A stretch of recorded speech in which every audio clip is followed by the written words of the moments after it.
Washo wayicofa leyo nkino buthamsanqa obhekela ukukhala kwemisindo lapha ohlelweni lwakho Ekhaya Jikelele. Sasifike qathatha asifika ngasigalelekile sokwethulela eyithinta ukhetho laseZimbabwe, ingqungquthela iBRICS kanye neyithinta iKaizer Chiefs abafana bokuthula noxolo phela. ULwesihlanu ke kithi thina esisalinde ukuthi kuphela inyanga bandla asikhangeze inkosi yami uMlungu. Kanti ke kulabo ke bona sebevelile fasteleni kuMlungu, hayi it's a Friday. Asihamba kahle kodwa lapha ama-bank balance kwabanye bethu kwembula kwembesa. Kholosa uma ubheke yakhe i-bank balance uyancuma okanye savings babes. Oh nice. Savings no save. Kuyembula kuyembeswa ke kwabanye bethu. Najonga mayithi mayingena ukhawuleze uyiqhukuntshele uyifake kwenye indawo. Kutheni ungatshongo ba mfry? Ayish, uzongizama ngesincane? No, xa uthe mfry yazi ngivele ngingene ndizibone ndithezwa. Ukuthi ziyasha. Oko nilindile ndithe xa ndivuka ndathi yo uzawuthi mfry cwaka. Oko ngithi mawuthe zimfry. Khawutsho ke zimfry. Mawuthe zimfry. Elogwijo liphelele kum. Ingatsho elogwijo ejonga andifuni kuyicacisa. Ewe kaloku yi-Friday mchina. Igwijo la Friday lilana ntomani if that's a thing. Nam nje ndiziva ndibathungu akitsibiki kayiketsanga. Ewe kaloku vele ubone nje into yobana jonga kushubile kubomvu kulate emaxesheni. Hayi ke akho sidingo sokuba ndithi khululani ezobhatyi ninyenyisa umbhinqo. Sekunjalo eli likhaya lakho iphakade lakho. Ewe kaloku xa ulapha ziyamila intlanti imfene zona zishiyeke singenamakhaya. Njengasiqhelo ke siniphathele ezitshotshe entlanje emva kweli sipapazela nempiko kaloku sijonge kweziqhubekayo phesheya kwamalandle ezopolitiko ezemidlalo. Hayi ke andithethi ngeendwendwe zethu esinazo apha enkqubeni namhlanje. Jonga kuyoqha kunobathana kusale unobangela. Ndimlo ke ukholosa unokanyezi kalubisi. Ndingumadlo ngothi mazivu umamshukuma umazondwa ngento zakhe masizitshaye ziqhuma ezanamhlanje.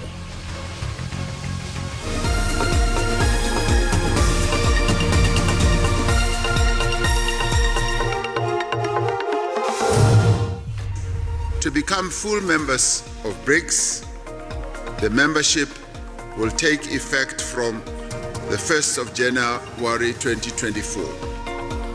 Iinkokheli ze-BRICS zibhengeze ngolwesine ukuba amazwe amathandathu aza kuba liqela lalo mbutho ukwandisa intsebenziswano.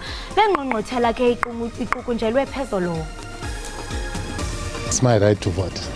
Yeah, I didn't vote yesterday, so it was extended. So I'm here. Isiqalile ukufika imiphumela yokhetho lasezweni ngomakhelwane beningizimu Afrika iZimbabwe njengoba amaqembu ezombusazwe edlana imilala nje kuleli yazwe.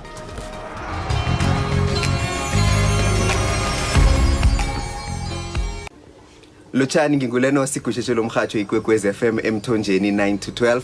Siyakwamukela ehleleni elitsha likamabonakude lendaba ezinabileko Ekhaya Jikelele. Sikhamba nawe nomsebenzini uthinge esikolweni konke okuhloka kuyokuthola zamva nje siphuma phambili indaba siqahe ngezemidlalo ubujamo bezulu ukuthi nawuphuma ekhaya wazi ukuthi umbathe njani. Konke okuhloka ngelimi oluzwisisako la ku SABC News.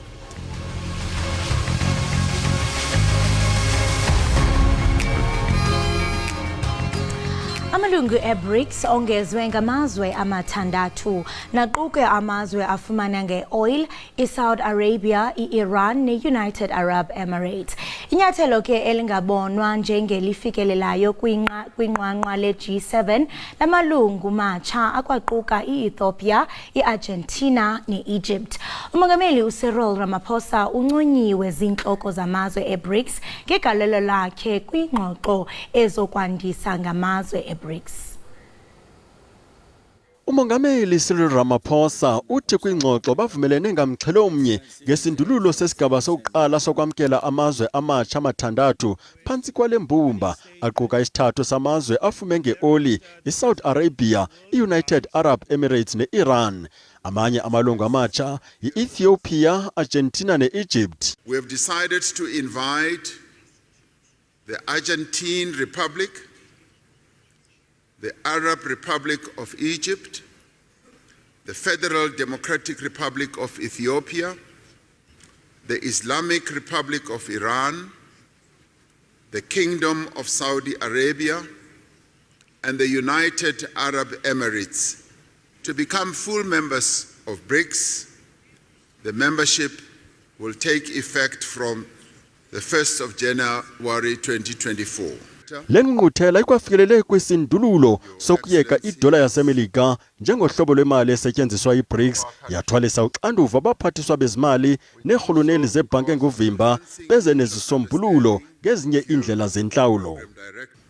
In this regard, BRICS leaders have tasked their finance ministers and central bank governors as appropriate to consider the issue of local currencies, payment instruments and platforms, and to report back to the BRICS leaders by the next summit. Wothulelwe umnqwazi uMongameli Ramaphosa zezinye inhloko zamazwe eBRICS ngesakhono sakhe sokusombulula ingxoxo kwingxoxo ibikhe yaxinga malunga namazwe amawamkelwe ukuqala kwiBRICS. I appreciate their efforts and I would like to note, as it turned out, this was a challenging work and President Ramaphosa showed unique diplomatic mastery as we negotiated all the positions, including when it comes to BRICS expansion. Kanti ke ingqungquthela yamazwe eBRICS lonyaka uzayo ayisayi kusindlekwa yiBrazil njengoko bekufanelekile kodwa iza kubanjelwa eRussia. Oku emva kokuba umongameli waseBrazil uLula da Silva evakalise ukuba ngunongekhe elalizwe lisindleke ingqungquthela ye-G20 kunjalo liphinde lisindleke neye-BRICS. Kwiindaba ze-SABC ndinguNdimphiwe Gift Nongqotho.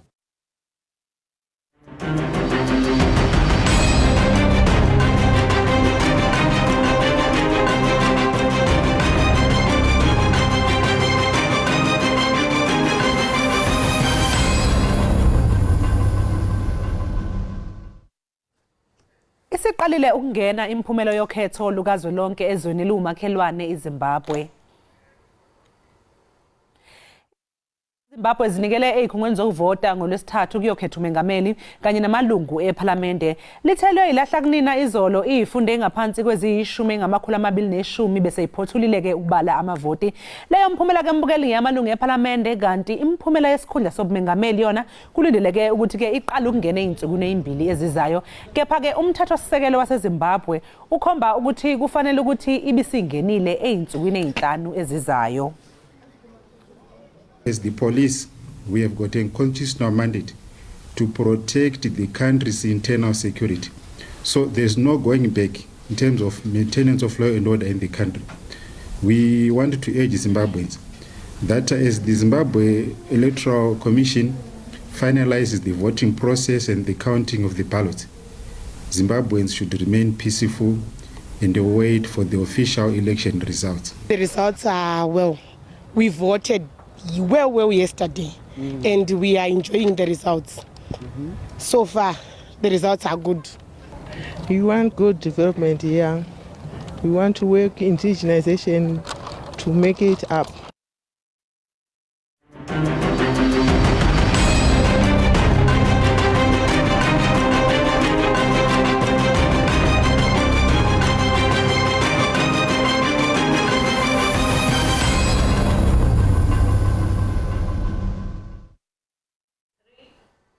Ziyaqhubeka izinhlelo zokwengeza amandla ogesi angu-90 megawatts ngenhloso uqinisekisa ukuthi iyehla ingcindezi yokucishelwa ugesi ebhekana nezakhamuzi emkhandlwini idolobha waseGoli.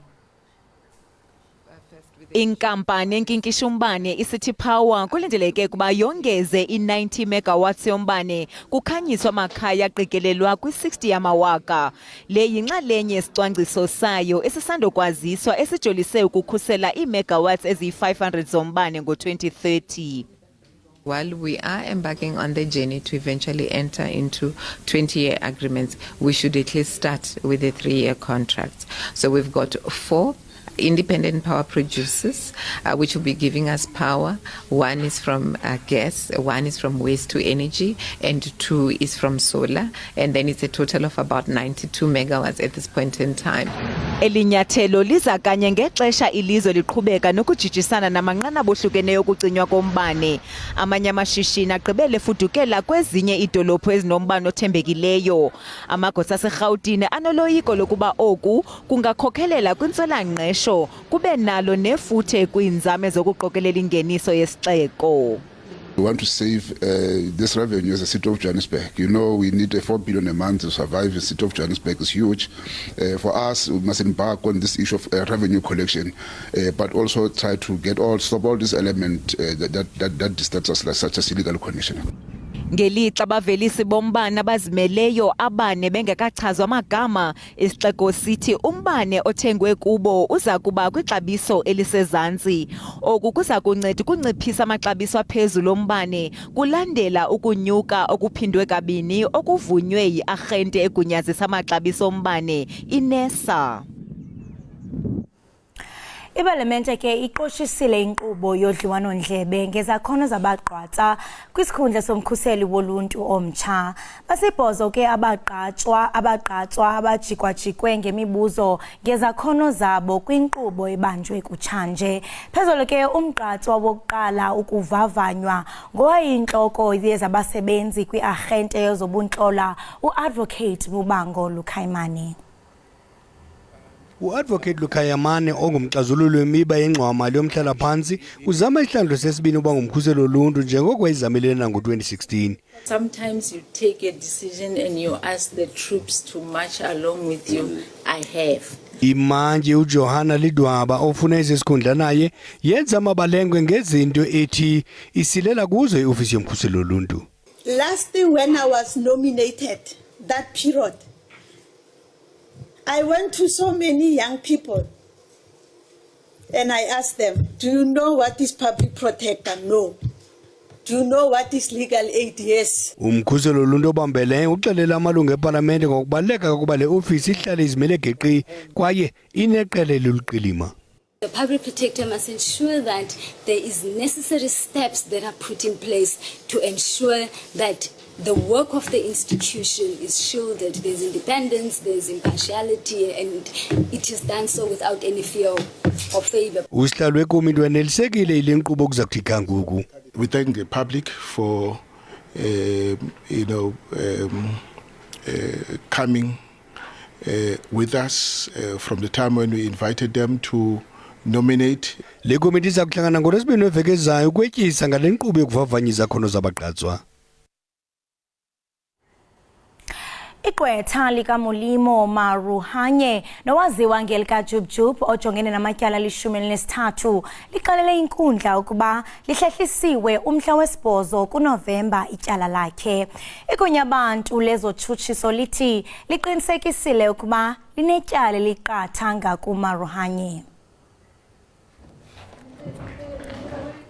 uMaruhanye uvele okwethutyana kwinkundla kaMantyi yaseRhawutini. Inkundla ibigcwele ngoonondaba yeyamiswa ngokufutshane ukuba uJubjub athethe negqwetha lakhe malunga nokuba bakhululekile kusini na ngalo mba osasazwayo. Nalapho amajelo evunyelwe ukuba aqhubeke nomsebenzi njengoko uJubjub engumntu oqhele ukuba phambi kwekhamera. Igqwetha likaJubjub lifuna ixesha elongezekeleyo lokufunda idokhethi ukuza neendlela zenkqubela phambili.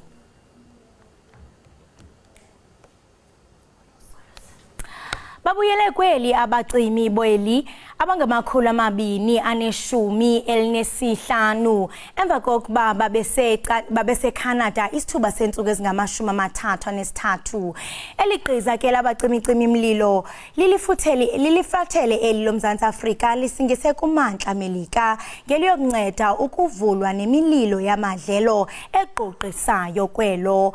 Lamagorha ke namagorhakazi afikele kweli kwisikhululo senqwelo moya iKruger Mpumalanga International Airport. Aba bacimi mlilo babuyele kweli bekhuselekile emva komsebenzi obeyimpumelelo kwelaseCanada. Bekuthe qolo kuphuma amaqela ohlukeneyo abacimi mlilo kweli eyokuncedisa kwelalizwe ukulwa nemililo yamadlelo. Eligqiza lelesithathu eliphumileyo kweli kulonyaka. Bathi nangona lo msebenzi bunobungozi kodwa bayazibona ukuba abahambelanga ilize bakwazile ukunceda. Sikwazile umcisha umlilo. At least abantu base-Alberta bafike be-right, sibashiye be-right, but now there's umlilo also eColombia, but there's Mzansi for also ozayo ozobancedisa. The mission went well and we accomplished our mission. safely with no injuries, not even a death. Eliqiza labacimi mlilo likwabizwa ngeMzantsi 3 lamkelwe ngezandla ezishushu kwisikhululo senqwelo moya iKruger Mpumalanga International Airport bothulelwe umnqwazi ngomsebenzi wabo omhle. This is Zanzi 3, the third team we've sent to Canada, and as you can see then I've come home happy and safe, and I think that's very important. It's a very dangerous task they go to do there. There's unfortunately been 4 fatalities so far in the fire season in Canada, but we are very lucky, thanks to our own discipline. We've come back home safely, all 215 of Zanzi 3. Kulindeleke ukuba elinye iqiza labacimi mlilo iMzantsi 4 lintingele kwelaseCanada ngomso. Okamanje ke mbukeli ke sisijike qunga sayitolo siyabuya emva komzuzu.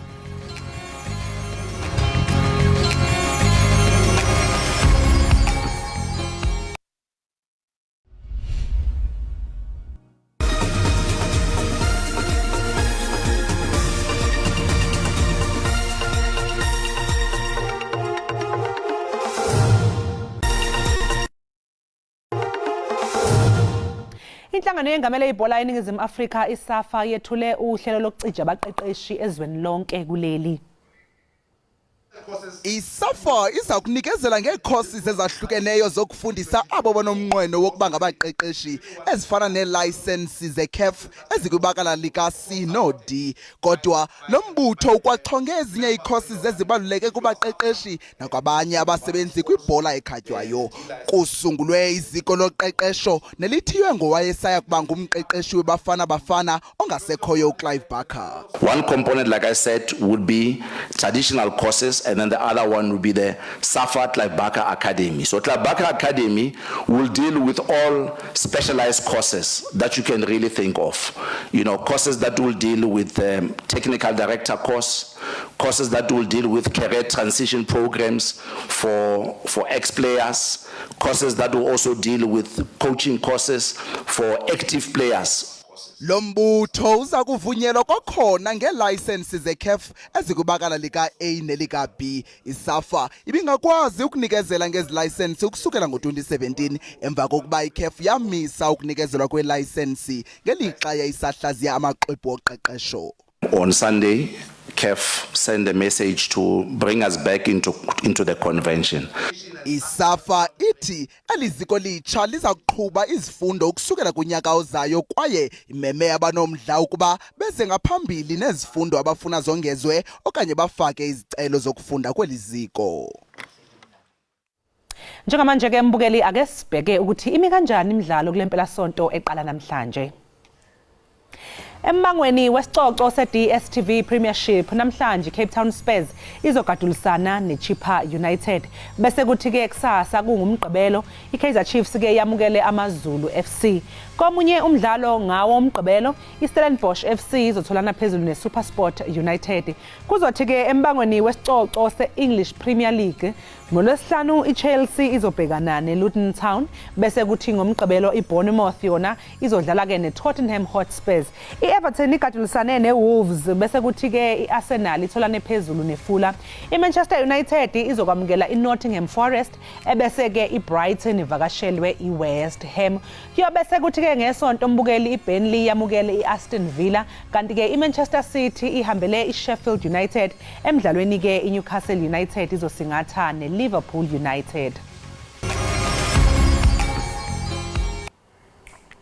Enkosi ngokuhlala nathi kaloku nisasibukele apha kwinkqubo ndaba yakho entandokazi iEkhaya Jikelele apha kaloku ku DTT.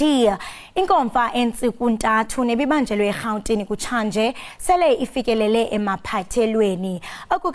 Okuke kuza emva kweengxoxo ezitshisibunzi nezayamane kurhwebo notyalo-mali.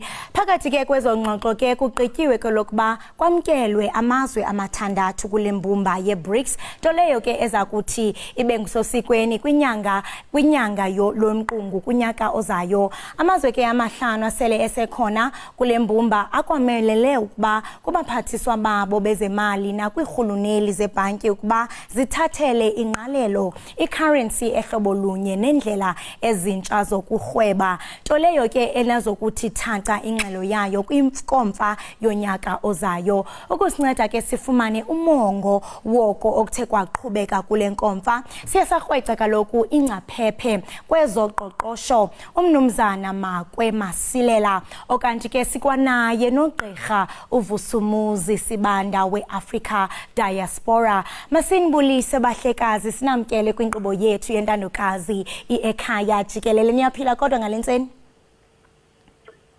Siyaphila nabamamele ekhaya siyabonga. Ngatsho ndizawuqala ngawe mnumzana uSibanda, ngaphambi kokuba nje sihlalutye ngenkomfa ye-BRICS, mhlawumbe ungekhe nje usichazele banzi ngokuba wena yintoni mhlawumbe ongathi uphume nayo kuyo le ngqongqothela, ungathi mhlawumbe zeziphi izinto ezibalulekileyo othe wazicaphula kule nkomfa? Ngicabanga ukuthi mhlawumbe ngaphezulu nje kokuthi kunendlela exoxiweyo ukuthi amazwe amatsha adinga ukuthi angenelele kwi-BRICS izokwenziwa ngaluphi uhlobo. Siyazi ukuthi kunabantu abakhalaza kakhulu ngokuthi amanye amazwe angenele kuyo le BRICS mhlawumbe akana umbusazwe emihle emazweni abo fana no-Iraq no-Iran. Kodwa ngifisa ukuthi ngisho ukuthi uma sisabheka kahle sizobona ukuthi amazwe wonke la emhlabeni jikelele uma ekhuluma ngokuthi kunokubusa okuhle lokho ukukhetha kubantu bonke okuthiwa idemocracy, siyazi ukuthi kubukwa ngamehlo omunye nomunye umuntu, ngoba amazwe wonke aphethe indlela asebenza ngawo ezingaqondile. Kodwa lokho akusho ukuthi iminotho yalamazwe sokufanele ihlale iceleke phansi, njengalokhu sibona ukuthi uma sibhekile iIran ngamazwe lapha okuneziningi izinto ezingatholakala zisize kufana namazwe anjengo-Ethiopia engenelela nje no-Argentina. Sibheka ukuthi ukusebenza ndawonye kwamazwe amaningi mhlawumbe kungavele phela kwenze kube lula ukuthi lokhu ukuthembela ebesikwenzile emazweni anjengeMelika nalawa ase-Europe kuguquke, ngoba sizobona iminotho eyamazwe ase-Afrika ikakhulu nayo ithanda ukuthi ikhule, njalo kusiba nemisebenzi eminingi, njalo kuzoba nokutshalwa kwezimali kakhulukazi kwelase-Afrika, ngoba uma sibona lamazwe ayisithupha afakiweyo siyazi ukuthi kunamanye amaningi awalapha e-Afrika okufuneka ukuthi nawo azongena. Ngakho sithi ukusebenzisana kahle kakhulu kuyi-BRICS ikakhulu okuthinta amazwe awase-Afrika kanye namazwe aneminotho esikhulile efana ne-India no-China. Siyazi ukuthi kuleli viki i-India iyathumela abantu bayo ukuthi bayofika ku-space ku-moon, bayofika lapho kungakaze kufike khona abanye abantu, okukhomba khona ukuthi kwezentuthuko lamazwe la kukhona intuthuko eningi engahle isize nathi la Afrika. So into engiyibona inhle kakhulu kumbe engiphuma nayo kulombuthano yiyo le ukuthi ayikhuliswe i-BRICS, ifaka amanye amazwe amaningi la eAfrika, ngesibheke kakhulukazi ngezomnotho, ngoba iminyaka yonke leminingi iAfrika ihambele emuva kakhulu kwezeminotho. Kanti-ke mhlawumbe ke kulokhu kuqhubeka masingabheka ukuthi iAfrika izovusa ikhanda ukuze ingabi yiyona ecikelelwa phansi kubo bonke lobudlelwano. Siyamba wena umnumzana uSibanda ethetha ngokubana mhlawumbe insebenziswano phakathi kwalamazwe amathandathu athe ahlanganiselwa izawuphucula ngakumbi ezoqoqosho, njengoko siqondile ukubana mathandathu amazwe athe amkelwa kwimbumba ye-BRICS. Ndifuna ukuza kuwe mnumzana uMakho into yokubana usicacisele okanye usikhanyisele ngenzuzo ezothi imbumba ye-BRICS iphelele izuze ngokubana lamazwe ongeziweyo. Ngivumelana no Dr Sibanda ukuthi lamazwe la nemali amanye and then khumbula ukuthi into right ngeBRICS njengamanje ile ndaba le yebank yabo and then futhi ngebank ibank inganceda ukuthi incede ukufinance infrastructure kakhulu la sifunayo la eAfrica and then futhi le ndaba yokuthi mele babhekane le ndaba yokuthi basebenzisa ama local currency kubalekile kakhulu because lokho kususa into lesibiza iexchange rate risk if bakuboleka ngamarand unokuthi bakuboleke ukusebenzisa ama dollars and futhi isusa lento lesibiza iinterest rate variation ukuthi awona problem ukuthi ama interest rates ase US kuphi aya phezulu njalo nanjalo and then into bafuna ukuyenza ukuthi kahle aba substitute iUS dollar into bafuna ukuyenza is to substitute i-system because i-system ekhona njengamanje ungayibisa ngesingisi ukuthi is a unipolar system so bafuna kuba ne-multipolar system and as uDr khuluma lapha yana i-BRICS manje mahlala around the table namanye amazwe bazokhuluma ngevoice strong and it will be a force to be reckoned with kuyaphambili and especially sibona ukuthi at least amazwe akhona is more a balanced amazwe amanye imnotho yabo i-right eminye amanye ama-economy wabo akho right but we expect ukuthi laba nemnotho e-right bazonceda abanye kakhulu mayeza ngale ndaba ye-funding and ngi-emphasize le ndaba ye-bank because le bank la ifane nabo IMF nabo World Bank because ezinye izinto like inye into abayibheki ifana nekuthi mabakuboleka imali bakunikeza nama-political conditions ukuthi mele wenze so na so mayeza kundaba zakho zepolitiki so I think if ama-members they take advantage for i-bank ngele bank le khona and then bayisebenzise kakuhle for infrastructure then I think to be a member ye-BRICS kuzoba more attractive and namanye amazwe azofuna ukujoyina kuya phambili. Gqirha Sibanda uthetha apha umnomzana uMakwe ngendlela mhlambe ezawuthi iphucule xa sijonge kwezoqoqosho uyanqinelana namazwi wakhe esisho into kubana this will be a force to be reckoned with kodwa ke kuyaphawuleka into kubana abanye abantu bayathandabuza indlela esetyenziswe indlela ethe yasetyenziswa yokutyumba lamazwe mathandathu amkelweyo njengokuba siyazi into kubana bangapha ya kwe-20 amazwe athe acela into kubana nabo bamkwele phansi kwale BRICS mhlambe gqirha ungathi mhlambe uhlobo nendlela ethe yasetyenziswa yokukhetha lamazwe mathandathu ibisithini ngicabanga ukuthi lamazwe la angakakhethwa aseleyo ngoba besinawo 20 kuphume nje la awu6 kutsho khona nje ukuthi mhlawumbe lanawo uqala nje kuphela ukuvunyelwa ngoba already kusho ukuthi wona abesethe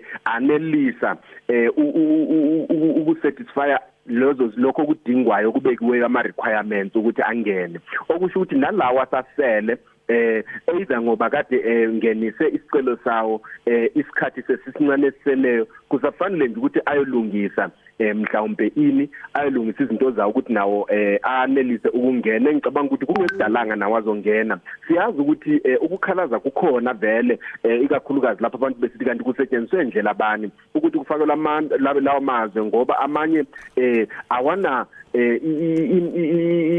history enhle ikakhulukazi makusiya kumalungelo oluntu okusho khona lokho ukuthi njengoba beke ngishilo phambili njalo nomnumzana Makwesha ukuthi into ebalekile lapho kufanele sibheke ezomnotho sibheke nokuthi enye yezinto sisemuva kakhulu ngayo la eAfrica infrastructure development kanti leli bhanga leli akhuluma ngalo ukuthi yilona okufanele sibheke kulo ukuthi cha livele libekelwe lokho ukuthi lezimali ziyothuthukisa infrastructure lapha eAfrica so ake ngithi mina lokhu kuqokwa kwalamazwe la akusho ukuthi la amanye angafakiwe aseleyo kusho ukuthi aselahlelwe izandla ukuthi hayi akazi ukungena kusho khona ukuthi njengoba bebeqala kulombuthano ukuthi babeke ukuthi kanti uma izwe lithi liyangena yini abayidingayo kusho ukuthi ngemva kokubeka ke lokho ukuthi okay yilokho esikudingayo ukuthi lize lingene lokho nalokho okubizwa ngesingisi ngecriteria kusho khona ukuthi nalawa aseleyo aseyiphethe icriteria kungedalanga nginesiqiniseko sokuthi azongena kanti angivumelane nozakwethu uMakwe lapha njengoba esasho ukuthi esebenzisele ligama nami ngilithandayo lisebenzisile ukuthi kuzoba i-force to reckon with ukuthi ngicabanga ukuthi BRICS idinga khona vele ukuthi ibe namandla ikakhulukazi kwezomnotho okusho khona ukuthi ayizukushiya amanye amazwe ngaphandle ngaphandle nalawo amazwe ahluphekileyo sizobona engena ngoba azothola phela inzuzo kanti futhi azokwanelisa ukuthi athuthukise amazwe awo njalo abe maningi uma esebenzisa nemali eyodwa okusho khona ukuthi asibone ukuthi akhona nje amazwe azovela asale nje ngaphandle ngendlela engacacile. Ndiyayithanda kakhulu wena lento gqirha Sibando itshoyo into yokubana namazwe mhlawumbe ahluphekileyo azokwazi into yokubana afumane inzuzo kuba mhlawumbe lizawujonga ilizwe lithile libona into yobana mhlawumbe lona alifumanga kangako xa kujongwa kwezoqoqosho kodwa ke mhlawumbe into ethi ekambeni kwexesha nawo lamazwe azozifumana mhlawumbe seyiphantsi kwe-BRICS. Sisathetha njalo kanye nendlela esetyenzisiweyo yokubana mhlawumbe kukhethwe. Ndifuna ukuza kuwe ke ngoku into yokubana mnumzana uMakho into yokuba kuyabonakala ukuba lamazwe amkelweyo afumileyo kuvimba lwendwalo nto leyo ke enothi mhlawumbe ibe nomthelela omninzi kuqoqosho lwembumba ye-BRICS iyonke. Ungathi mhlawumbe wena mnumzana uMnakwe lamazwe anovimba lwendalo olufana namafutha ingaba mhlawumbe kungaba nomthelela omngakanani kuqoqosho lwe-BRICS norhwebo i-economy ngabula makhumsha? You know, the way bayenza ngakhona if uyabheka i-Argentina ne-Brazil ziyasebenzisana kakhulu but ba-trade kakhulu between them. If uyabheka lapho i-South Africa khona amazwe labathathile from i-Africa and then if uyabheka futhi abantu laba produce oil and then sazi ukuthi basebenzisana kakhulu since sibona u-OPEC lapha uRussia no-Saudi Arabia njengamanje sebasebenzisana kakhulu that is why bazibiza u-OPEC and allies kutsho ukuthi ama-big boss lapha yana ku-OPEC uRussia no-Saudi Arabia. Umuntu lo ngazibuza ukuthi mhlambe expectile umuntu ofana no-Indonesia ukuthi mhlambe bangamthatha kutsho ukuthi at least kuvele somebody from Asia but njengamanje akekho. But into ebalekile ukuthi lamazwe la out of top 9 oil producers 6 of those they are members ze-BRICS and then lokho kubalulekile because sazi ukuthi into efana ne-oil sazi ukuthi iyacontrolwa la ekhaya that is why kunento bayibiza i-OPEC and then bayicontrola bayenza sure ukuthi iprice yakhona ephezulu or yehle kuthi ukuthi baproduce how much. Esikhuluma njengamanje uSaudi Arabia and then lokhuza uRussia bakhathi iproduction yabo ye-oil so that bafuna ukuthi iprice ephezulu. Into ezama ukuyikhuluma ukuthi already kuma-government levels kuma-ministerial levels as you are a member ye-BRICS so already kusayinwa ama-agreements so ama-company kuba lula to go and kwenza umsebenzi or kwenza ama-deals namanye ama-company from already ama-BRICS members because already i-political will ngesingisi ikhona ngoba sekusayinilwe you are a member of that institution. Into ebalulekile iframe yonke ama-framework akhona so it's up to ama-business to make sure ukuthi they take advantage of that and bayisebenzise kakuhle ukuthi ba-benefit because we can be sibe ama-members but if ama-business are not taking advantage abenze ama-effort then this thing yakuthi we are members of BRICS will end up singaboni kahle ama-benefits. So now it's up to i-private sector ukuthi bayenze sure ukuthi baya ngena kulama markets lawo because lama markets lawo already avulekile for bona. Yey lento ithethayo ye-currencies nokuba mhlambe funeke ube yimember ndiye ndaphawula phaa kwinkundla zokuxhumana abantu besitsho into yokubana yey ingathi mhlambe i-US dollar iyatatazela kuba abantu bayazibuza into yobana mhlambe le BRICS currency ingahle mhlambe inyukele ngasentla xa sijonga mhlambe kwi-US dollars kodwa ke sidlule apho xa sithetha ke ngexabiso lolu hlobo kunye nemali mhlambe enokusetyenziswa ingaba wena mnumzana uMakwe liza kuba namandla ukudlula ezinye inhlobo zemali zamanye amazwe umzekelo mhlambe iDollar nePound? Ngeke ibe namandla up until there and then kuthi number 1 ibe khona izothatha isikhathi ukuthi ibe khona because imali awuvuki nje kuseni uthi no ne-currency yami. Imali kumele kube ne-something sesazi ukuthi i-base. Imali kumele kube ne-something wenza sure ukuthi imali yakho hayiphezulu or ngaphansi kakhulu meaning ngesingisi hayibe too volatile so awuvuki nje uthi no sine-currency kumele kube ne-something to back up that currency and abantu bayithembe. And into ebalulekile la is not to replace, into ebalulekile is to make sure ukuthi abantu banama anye options, ukuthi awu relying nje ku US dollar or relying nje ku euro, but unenye currency futhi. Esikhuluma njengamanje uChina mawenza business naye uyencourage ukuthi uthenge ngecurrency yabo. Njengamanje sithi if ngifuna ukuthenga ama-beans mhlambe eKenya, amele ngithathe irand ngiyothenga ama-US dollars before ngahamba ngiyothenga eKenya. Just like if ufuna ukuthenga i-oil, mele uthathe imali yakho. So bafuna ukubulala lento le ukuthi ungajikeleze laphayana ukuthi wena at least uthenge something le mhlambe ethengiswa lapha eSaudi Arabia, but hayi ukuthi uzofika isituation la uthola ukuthi asisayisebenzisi i-US dollar.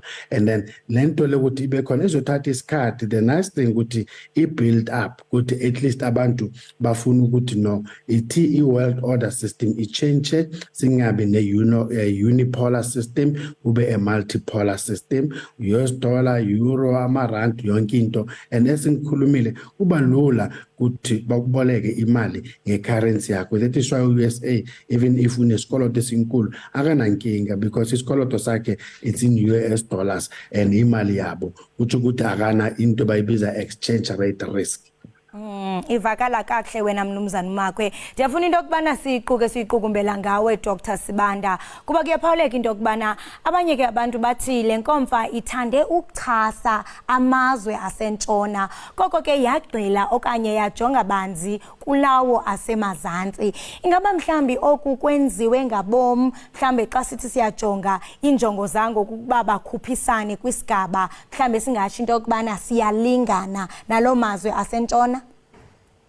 Yeah, ake ngithi mina esikhathini eside kakhulu lamazwe esiwabiza ngokuthi awu global south abebukeka engamanga kahlehle ngoba ezomnotho bezibukeka ziphansi kakhulu.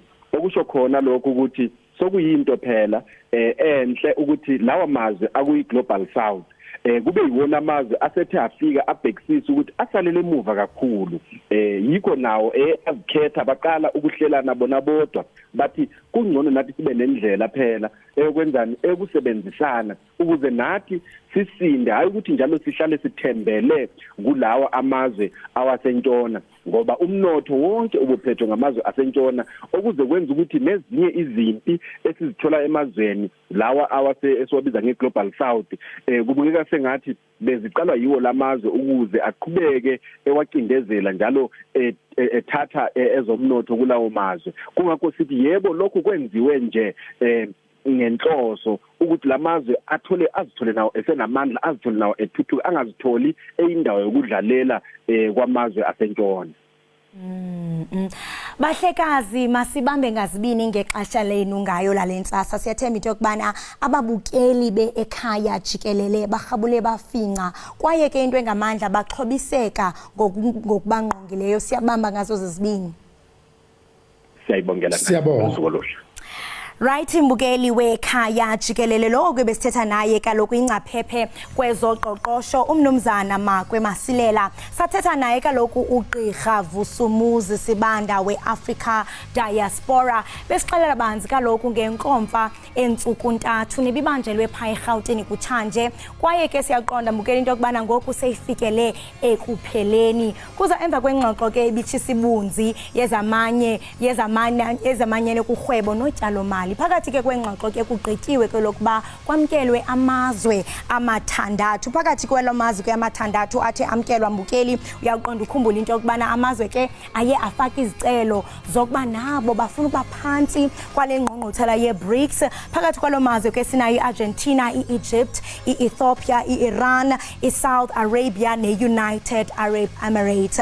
Baxoxele banzi ke babukeli besitsho into yokubana amazwe okanye intsebenziswano phakathi kwalamazwe ahlukeneyo kuzaphucula ngakumbi kwezoqoqosho. Wachaphazela ke umnumzana Makwe into yokubana nakubeni nje ikhona mhlawumbe amazwe esingetsho into yokubana aphantsi kweAfrika angathi asahluphekile, nawo mbukeli angakwazi into yokubana afake isicelo sokuba phantsi kweBRICS ukuze kube kanti uqoqosho okanye umnotho lungahle kanti luyaphucula apha esizweni. Kanti ngoku masithi qhwi evenkileni siyabuya wena ungaqhushalazi qiniseka into yokubana usibukele apho ekhaya jikelele kwaye mbukeli ke ndiyathanda into yokubana ndikhumbuze ukuba uluvo lwakho lubalulekile ngazo zonke ke ingxoxo esiye sibe nazo apho ekhaya jikelele qiniseka into yokubana uphithizelisa lo minwe uyasixelela into yokubana wena ucinga ntoni ngayo phaa kumakhasi ethu onxibelelwano. Masithi qhwi ke evenkileni sithuma umntwana evenkileni siyabuya ubukele ekhaya jikelele.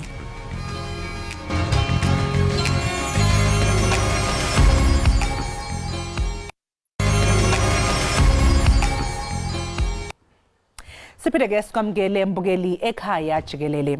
Sasifikile ke isikhathi sokhetho likazwelonke ezweni eliwumakhelwane kuleseswatini. Isiqubulo ke sakulonyaka mbukeli sithi ngete ngasala sakha live lethu bangaphezulu ke ka580,000 kulabo abawu 650,000 abanelungelo lokuvota. Lolu khetho mbukeli luza nje zithe chithisaka ke igameko zodlame eSwatini njengoba kukhona labo abafuna ukuthi kube noguquko izwe libuswe ngenqubo yabantu. Sikhuluma nje ke kunamaqembu amabili ezombusazwe adingisiwe okuyiswalimo kanye nephudemo. Ukudingida kabanzi ngalolu daba sixhumana nokhulumela uhulumeni waseSwatini umnumzana uAlfios Nxumalo bese siphinde sixhumane nomengameli ke wephudemo umlungisi wakwamakhanya kanye nomengameli weswalimo umduduzi Magawugawu Simelane. Sinibingelele gentlemen ekhaya jikelele sibonga kakhulu ngokuthi nibe nathi namhlanje. Siyabonga sister, siyabonga. Sibonge kakhulu ake siqale nje ngokuthi ke mhlawumbe sikhumbuzane ke ukuthi phela nakuba ke imbona kungenzeka ukuthi ishayisane futhi eminye ilumele kepha nje siyanxusa kakhulu ekhaya jikelele ukuthi konke nje ke sikwenzayo sikwenze ngenhlonipho ukuze phela lenkulumo yethu ke ingaphazamiseki. Nxumalo ke ngizocela ukuthi siqale ngawe simi kanjani isimo malungana namalungiselelo okhetho osalisemomi sikhuluma nje futhi ingabiza khamuzi zingaqala nini ukuvota? Sibonge kakhulu saswethu nalomuhla kuthola lelithuba losinika lona nekusi ke umuntu abingelele kubabe emakhanya emlungisi nakubabe emduduzi Simelane. Lukhetho luhamba kahle kakhulu saswethu kude tigameko lakhaya telidwamele lisebhememe kokuqala lokho kwesibili saswethu umuntu angasho ukuthi sevele kucaliwe kuvota kuleli viki nje leliphela kwesisuka kulo luqhubekile kuvota kwethi 70 tembuso ikakhulu leto lokubonakala kwekuthi titabeti tinemsebenzi etinike tona kulolu khetho nalaba ke bemibutho labatawe bacize sive kwekuthi siphephile lukhetho lusachubeka kulomgcibelo lesibuwo kusasa nje nabo ke balitholela ithuba lekuvota bese bangilabo ke bantu labadzala kakhulu lokubonakala kwekuthi bangete baya bavuke kusasa bawunyatselana nalabo labasanemandla ekuma nekubamba emalayini nabo bavotile kahle kakhulu ngekuthula siyabonga sathi. Sibonge Alfios makhanya ngokubona kwakho lolu khetho lubanjwa ngaphansi kwesimo esinjani kwazi sephela ngiyazi ukuthi bekunesikhalo malungana nesithangami esibizwa ngedialogue esingakabi khona bekumele sibe khona kodwa manje ke osekuthiwa sizoba khona emva kokhetho. Kasibonge sisinoxolo siphinde sithathe lelithuba kuvusela kube nguni babe Alfios Nxumalo naye babe mduduzi Simelane. Sisinoxolo singathanda ukuqala ngokuthi sichaze nje kafisha lokuthi sine sibobani sinhlangano. Iphudemo inhlangano yetembusave nelwela inkululeko yeMaswati. Asisiyo inhlangano lelwela kunika inkosi eMswati imfungo ekwakha umbuso wesigodlo. Lolu khetho lesikhuluma ngalo leli akusilo likhetho lelinuka eMaswati lithuba lokuthi akhe uhulumende otawuqiniselisa ukuthi eMaswati ayathuthuka futhi inkululeko yawo iyawasebenzela. Lolu lukhetho lokunikwa ingonyama imfungo lokuthi ichubeke yakhe uhulumende wesigodlo.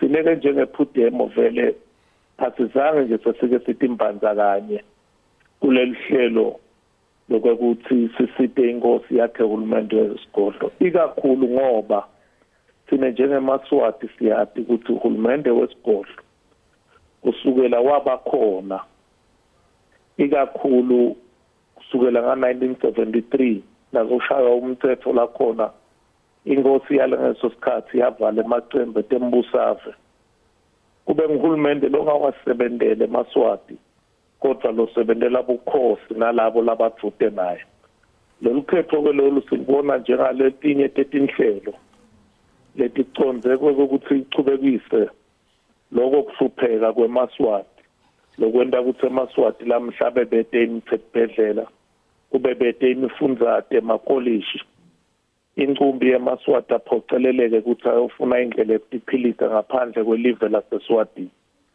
ngiko ke lokutabe kwendeka kulempela sondo lesiyakiko ngaphansi kwesimo la khona emaphoyisa nemasoja nalabo labasebenza eprison batabe bachithwe live lonke kwesabisa eMaswati ukuthi abe ingcenye yalekhetho leli lelikhetho libanjwa la khona eMaswati esabiswe khona ukuthi na ungabhalisi insida lokufuna utithole kuhulumende angeke utithole etifaka bo scholarship nemisebenzi kungaleso sizathu ke ukuthi eMaswati lamanenge athole aphocelekile ukuthi angabhalisi kodwa thina siyethemba njengehlangano lokuthi njengaphambilini iningi leMaswati angeke lize liye kuyovota na ubuka inombolo taphambilini vele inombolo talabo bebabhalisile bethi basetulu kodwa na uthi ubuka inombolo talabo bebavota bethi besethi bancane ngoba eMaswati abathi lokuthi kude lotakubona